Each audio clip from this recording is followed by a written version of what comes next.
Bom dia, bom dia. Bom dia, meus amores, tudo bem com vocês? Como vocês estão? Espero que bem. Vamos para mais um dia, que seja um sábado de observações, de bons pensamentos e que possamos ter aí coerência ao caminhar no nosso caminho, amém? Vamos fazer nossas orações. Senhor nosso Deus, agradecemos porque a Tua palavra não é apenas espiritual, mas também histórica, concreta e real. Ao olharmos para os fatos, os lugares e os acontecimentos, abre o nosso entendimento para percebermos que o Senhor age na história e dentro da história. Conduze-nos nesta leitura. Em nome de Jesus. Amém. Vamos dar sequência nas notas explicativas lá em Mateus capítulo 2. Vamos continuar e aí amanhã a gente entra no capítulo 3. Notas explicativas. 2:13. Fuga para o Egito. A fronteira com o Egito ficava a aproximadamente 146 quilômetros de Belém. No Egito, Jesus e sua família estariam a salvo de Herodes, o Grande, pois o local estava fora de sua jurisdição. 2:15. Para se cumprir, o profeta Oséias relatou como Deus finalmente trouxera Israel do Egito no Êxodo. Oséias 2:15. E o que Mateus cita ao comparar o resgate e a libertação de Israel, o Filho de Deus, com Jesus, aquele que será revelado como o verdadeiro Filho de Deus. 2:16.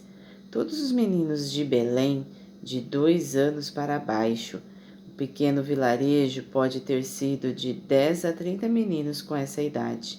A consulta anterior de Herodes o Grande, os magos, sobre o tempo do aparecimento da estrela, verso 7, lhe proporcionou um tempo estimado do nascimento do seu potencial concorrente.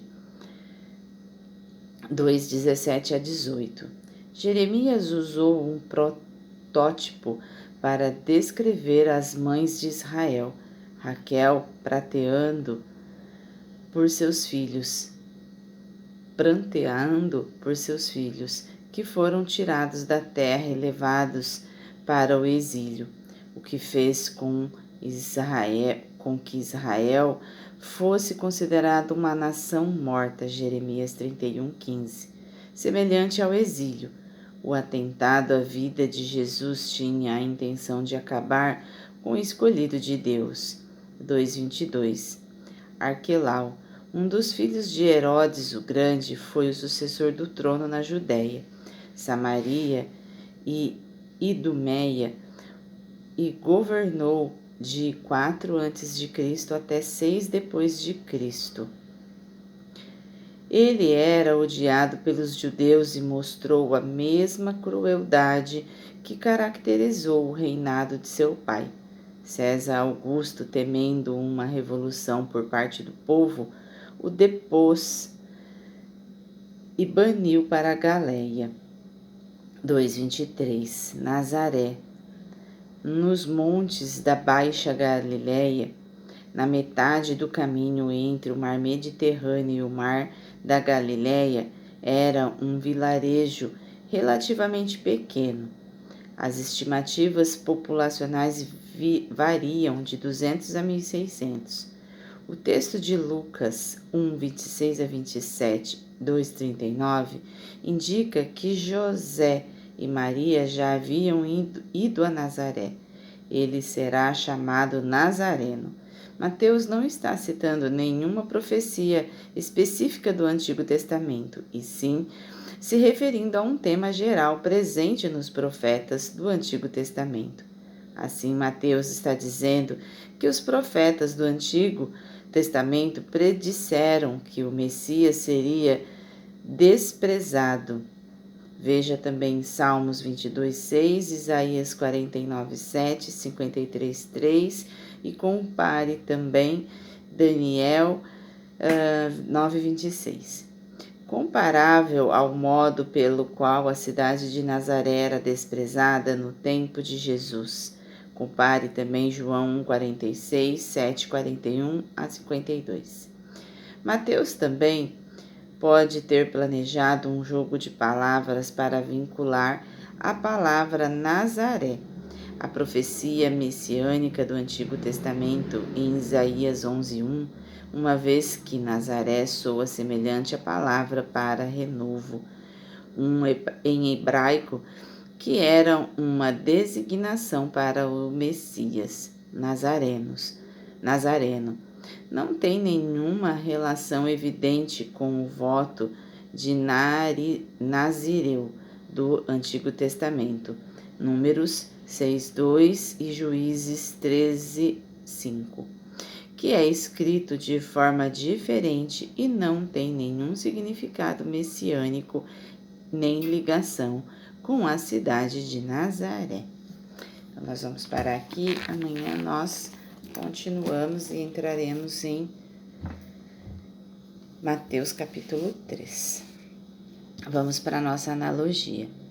Deus age na história para cumprir promessa. As observações históricas de Mateus nos mostram algo muito importante. Deus não atua fora da história, ele age dentro dela. A fuga para o Egito não foi um acaso, mas uma estratégia divina. Fora da jurisdição de Herodes, Jesus estava protegido. Quando Mateus cita Oséias, do Egito chamei o meu filho, ele revela que Jesus revive a história de Israel. Assim como Israel saiu do Egito como filho, Jesus, o verdadeiro filho, também retorna dali. A matança dos meninos de Belém ecoou a dor do exílio descrita por Jeremias. Raquel chorando simboliza um povo ferido, mas não derrotado. O plano de Deus não foi interrompido pela violência humana. Ao voltar, José evita a Judéia e segue para Nazaré, um lugar pequeno, desprezado, sem prestígio algum. E é exatamente ali que o Messias cresce. Nazaré nos ensina que o desprezo humano não anula o chamado divino. O renovo prometido em Isaías brota onde ninguém espera. Deus cumpre suas promessas, mesmo quando a história parece confusa, dolorosa ou injusta. Então nós vemos aqui, meu olho está meio ruim hoje, nós vemos aqui que Deus ele faz se cumprir a sua promessa. Então, mesmo que a gente esteja em meio às tempestades, Deus sempre vai estar ao nosso lado, fazendo assim cumprir aquilo que Ele idealizou, projetou, programou, profetizou sobre a nossa vida, sobre a nossa existência. É claro que não podemos ficar sentados esperando Deus resolver tudo e nos colocar no caminho. Ele nos movimenta para buscar o caminho. E o caminho começa através do conhecimento da sua palavra. O caminho para com Deus começa não só entendendo ou conhecendo, mas principalmente vivenciando. Quando nós conhecemos as Escrituras, quando nós interpretamos e compreendemos ela, nós precisamos colocar ela no nosso dia a dia. Por exemplo, hoje, se nós sabemos que Deus está à frente de tudo e que Ele escreve a nossa história, por que nós lutamos tanto para alcançar algo que não é válido perante Deus? Por que nós lutamos tanto para buscar ter riquezas se isso não é o propósito de Deus para a nossa vida? Por que nós buscamos tanto aprovação externa ou aprovação de um ser humano, se a aprovação que nós precisamos é a de Deus? Então nós precisamos ter conhecimento da palavra, com certeza, mas precisamos principalmente vivenciá-la.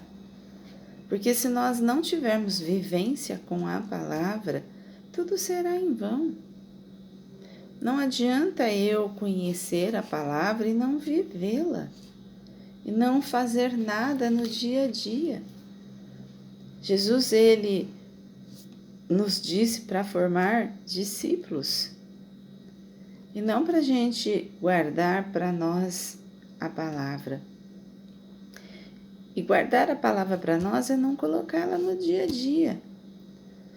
Quando você quer ensinar alguém, como você ensina?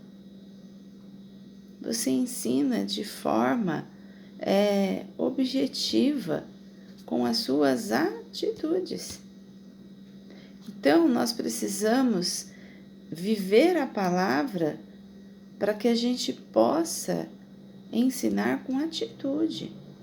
Não adianta eu falar para vocês, confie em Deus, tenha fé, e eu, Simone, viver preocupada, viver insegura, viver ansiosa, viver estressada, correndo, porque eu não tenho fé.